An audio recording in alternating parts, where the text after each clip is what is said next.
लेते हैं। पहला क्वेश्चन है, भारत में प्रभावित होने वाली सबसे बड़ी नदी कौन सी है। तो दोस्तों यदि आपको किसी क्वेश्चन का आंसर पता होता है तो अपना आंसर जरूर लगाएं कमेंट बॉक्स में। इस वीडियो में आपको सरल से लेकर कठिन तक सभी प्रकार के प्रश्न देखने को मिलेंगे और सारे के सारे जो प्रश्न हैं वो इम्पोर्टेंट रहेंगे। तो सबसे बड़ी जो नदी है वो कौन सी नदी है, गंगा नदी। इसकी टोटल यदि हम लंबाई की बात करें तो 2525 किलोमीटर जो है इसकी टोटल लंबाई है। और गंगा नदी का उद्गम कहाँ से होता है, तो गंगा नदी का उद्गम होता है उत्तराखंड के उत्तरकाशी जिले के गोमुख के पास गंगोत्री ग्लेशियर से उसका उद्गम होता है। ठीक है, और इसकी लंबाई कितनी है, 2525 किलोमीटर। अच्छा, एक और फैक्ट पूछा जाता है कि प्रायद्वीपीय भारत की सबसे लंबी नदी कौन सी है। तो प्रायद्वीपीय भारत की सबसे लंबी जो नदी है उसका नाम है गोदावरी। ठीक है, तो दोनों फैक्ट आपको याद रखना है। चलिए नेक्स्ट क्वेश्चन देख लेते हैं। सेकंड क्वेश्चन है, गंगा नदी को बांग्लादेश में किस नाम से जाना जाता है।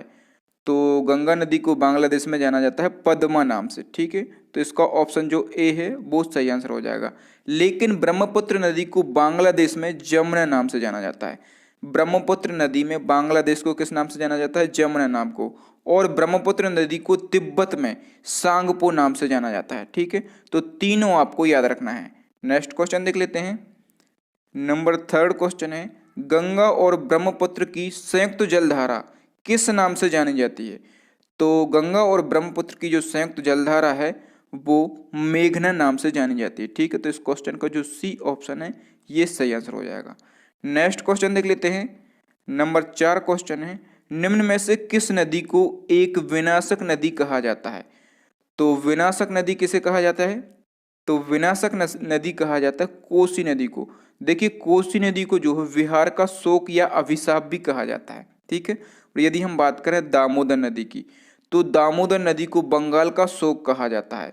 यदि हम बात करें ब्राह्मणी नदी की तो ब्राह्मणी नदी को उड़ीसा का शोक कहा जाता है। ठीक है, तो जितने भी फैक्ट हैं सारे के सारे इंपॉर्टेंट हैं, परीक्षाओं में कई बार रिपीट होते हैं और यही क्वेश्चन आपके एग्जाम का पार्ट बनते हैं।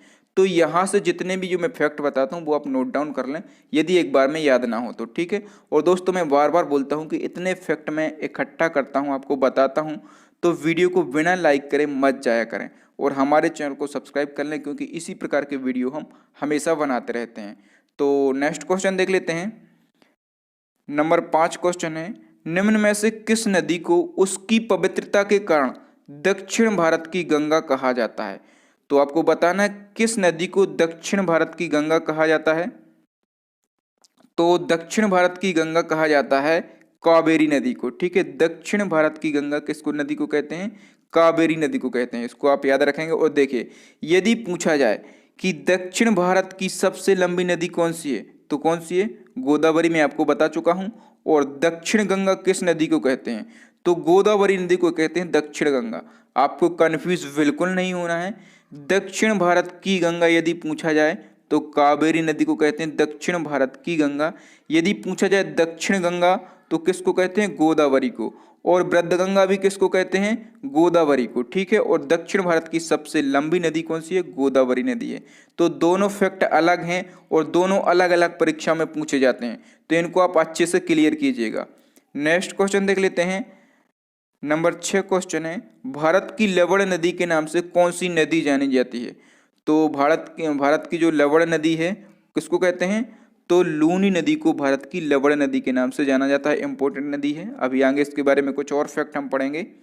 तो नेक्स्ट क्वेश्चन देख लेते हैं। नंबर 7 क्वेश्चन है, निम्न में से कौन सी नदी डेल्टा नहीं बनाती है। तो दो ऐसी नदियां हैं जो डेल्टा नहीं बनाती हैं, इसमें केवल एक लिखी है। तो देखिए जो ताप्ती है वो डेल्टा नहीं बनाती और नर्मदा भी जो है डेल्टा नहीं बनाती। तो मध्य प्रदेश में की दोनों नदियां हैं ताप्ती और नर्मदा जो डेल्टा नहीं बनाती हैं। ये